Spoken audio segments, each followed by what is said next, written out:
I've always learned that the more the soil and mineral resources has a country, the richer it is. But what I'm wondering, in the case of the DRC, one of the richest countries in the world with the mineral and energetical resources, is remaining the poorest or one of the poorest countries in the world. Why is that? This is my question. It's because the one who get the benefits is the one who exploits it. And the people are remaining poor.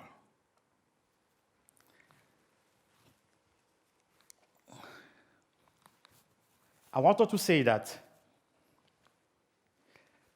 because of this problem is touching people, I want to be confident with you by saying that the misfortune, the happiness of someone is the misfortune of other. And what I want to precise again, that I came from the DRC. I'm Frederick Sukama, and I am 55 years old.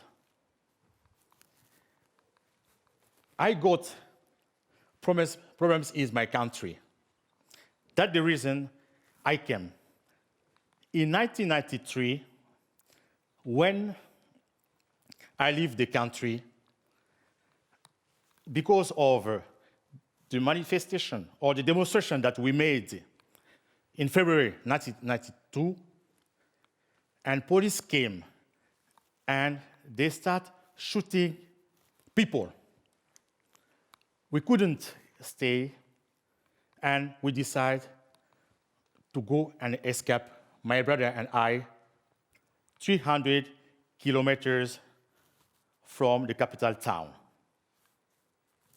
People died during the manifestation, as I was also one of the students who organized it, and some were arrested because knowing this system, and while we were hiding in that place, we discovered that our life was not safe. And finally, we decided to leave the country. In January 1993, we came in the Czech Republic, and we applied for asylum. They sent us in the north of Bohemia. We stayed there. We found so many people who came also to seek for asylum, and were debating time to time. And in this camp, what happened?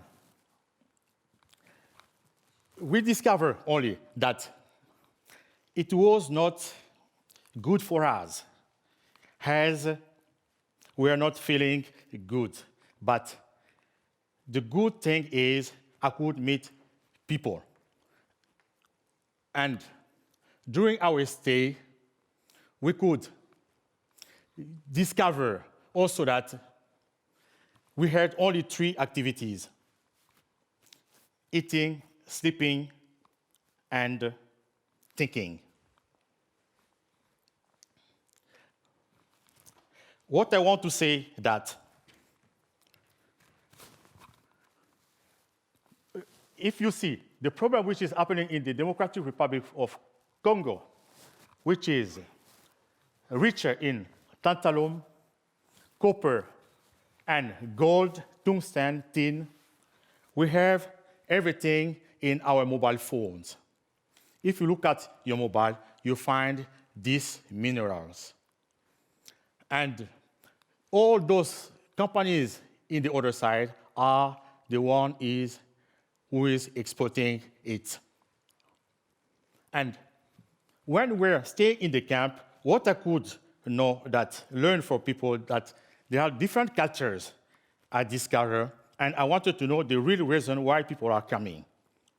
They were coming, because of the political problem, because of the war, because of the religions, but my own show me that it's affecting my eastern part of the country, where people are dying because of the war, and because mainly the exploitation of mineral resources.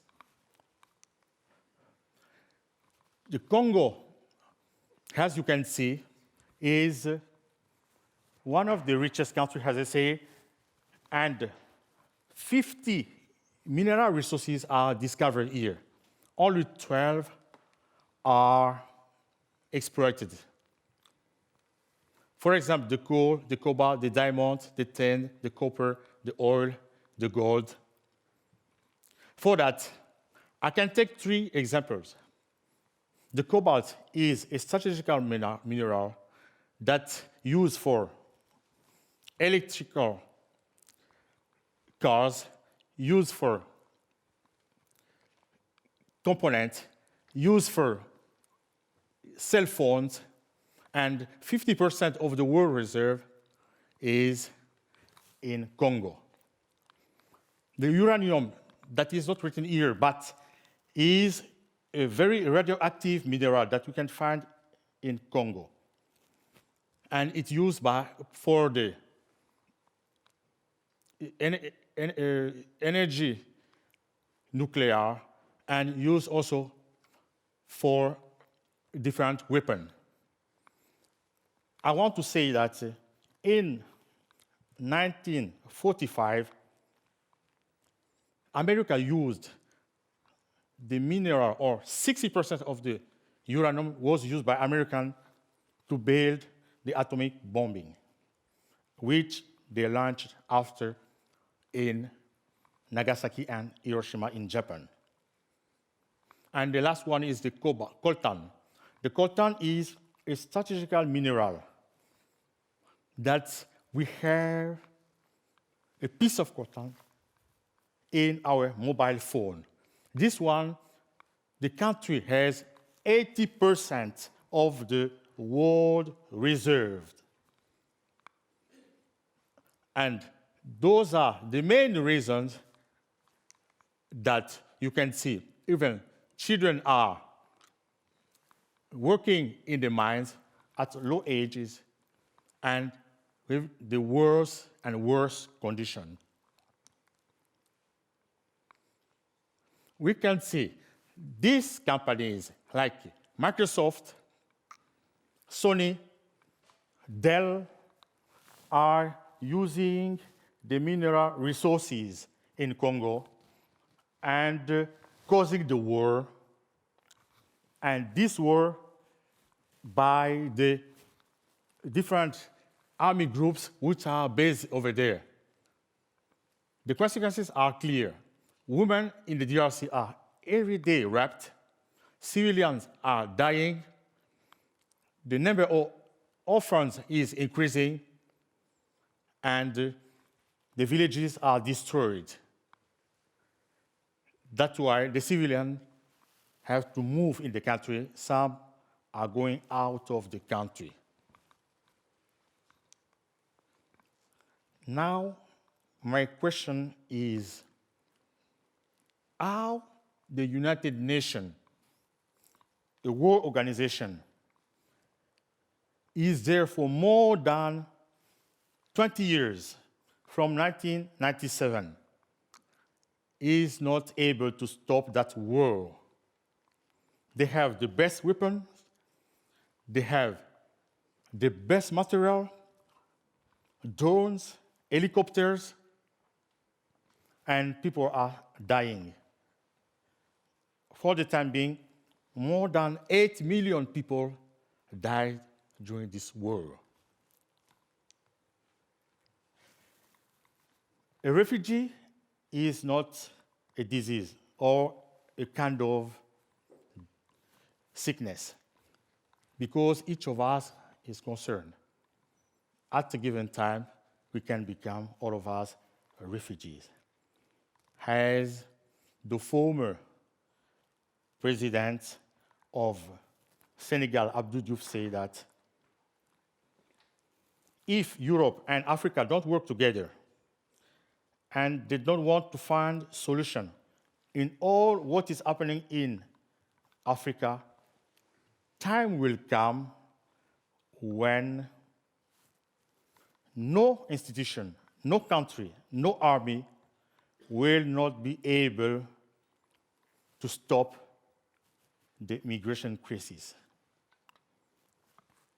Each problem has a solution, but to find the solution is to go straight to the roots. There you can find it. Thank you very much.